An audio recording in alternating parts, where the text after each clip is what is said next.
Welcome to this explainer. If you've ever wanted to start meditating but just felt totally overwhelmed by all the conflicting advice out there, well, you're in exactly the right place. Let's dive right into this. Today, we're going to go through a definitive, step-by-step playbook on starting your meditation journey. We're breaking the whole shebang down, from exactly where to park yourself to what on earth you should be doing with your mind. Now, what's absolutely crucial to know right up front is that everything we're covering in this explainer is drawn directly from a profoundly respected source. We're using strategies from Mindfulness in plain English. It's basically the foundational book recommended by almost every single meditation forum on the internet. So you aren't just getting random tips here. You're getting trusted, foundational knowledge that has literally helped countless people kick off their practice. So here's our roadmap for today. First, setting up your practice. Second, the core breathing technique. Third, taming the wandering mind. And finally, building a daily habit. All right, let's jump into section 1, setting up your practice. So technically, because this is an exercise for the mind, you could meditate anywhere, right? But there is an optimal way to do it. Meditating on the floor with your back perfectly straight is considered the most formal and beneficial method. Why? Because it keeps you wide awake. On the flip side, avoid the bed at all costs. The bed is an absolute trap. It's just going to make you sleepy, and falling asleep is the exact opposite of what we're trying to achieve here. Okay, so once you're on the floor, what do you actually do with your body? Forget all those intimidating images of advanced monks twisted into perfect lotus positions. For beginners, it's totally fine to just sit with your feet crisscross like a pretzel. Just let your arms rest completely relaxed on your thighs, hands resting on top of each other to form a little cup shape. The real crucial point here is keeping your back straight and your head completely level. Not tilted up, not tilted down, just looking straight forward.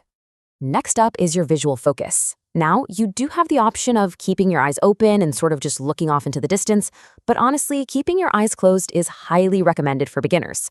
Shutting out all that visual data of the room around you just makes focusing your mind significantly easier when you're first starting out. And before you actually begin, there's one more absolutely essential piece of setup, your timer. You will definitely want to set an alarm on your phone. See, time tends to feel like it radically slows down when you first start meditating. Without an alarm, you'll be sitting there constantly wondering, wait, how much time is left? Has it been 10 minutes?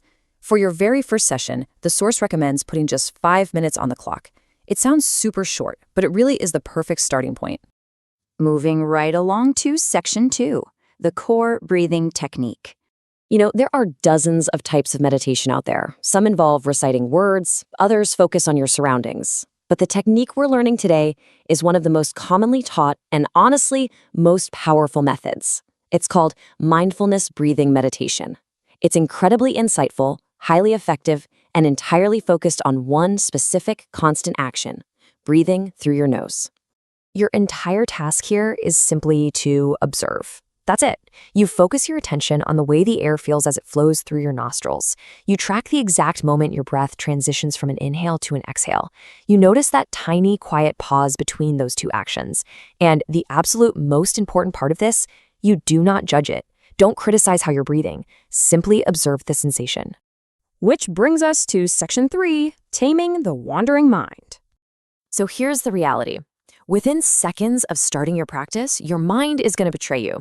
You'll get hit with an inner monologue like, what should I cook for dinner? Wait, I'm trying to lose weight, so I shouldn't, or maybe I should just order takeout. Listen, I need you to know right now that getting lost in thought like this is entirely normal. Literally, everyone who meditates for the first time finds it extremely hard to focus on just the breath for even a few seconds. It's completely expected.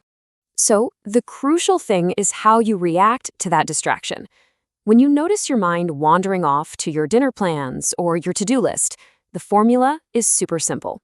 First, notice the wandering. Second, and this is vital, do not criticize yourself or get frustrated. And third, simply pull your focus right back to your breath. That is the entire game. In fact, I'd love for you to reframe how you think about those distractions altogether. Getting distracted isn't a failure, it's an opportunity. Think of this exact moment, the act of pulling your attention back from a wandering thought to your breath, as a repetition in a workout. Every single time you bring your focus back, you're doing a mental push-up. You're training and strengthening your mindfulness muscle. And the more you do it, the stronger that muscle gets. Now, if you find your mind is racing so fast that you're really struggling to recenter, our source provides a fantastic pro trick. Direct all of your attention specifically to the little bridge between the inhale and the exhale.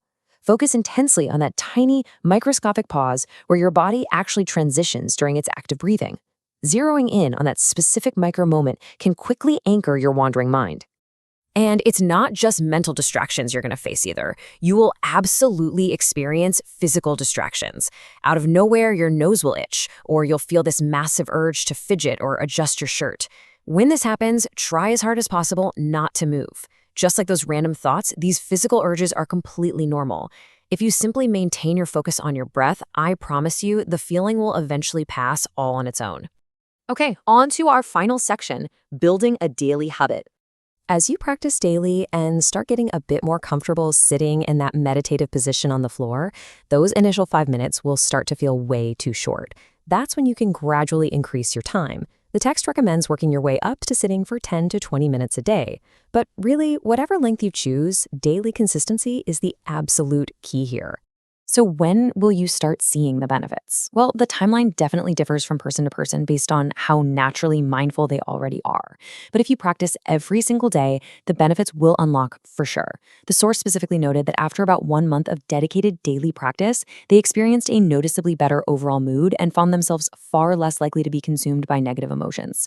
From there, the long-term benefit is building an unbreakable mindfulness muscle that serves you in literally every aspect of your life. As we've seen, meditation is a wonderfully simple physical and mental exercise. You know exactly where to sit, how to hold your body, how to breathe, and exactly how to conquer that wandering mind. So the only real challenge left is simply taking action. Your mindfulness muscle is waiting to be trained. So I'll leave you with this final provocative thought to consider today. Will you set your alarm and start your first 5 minutes right now?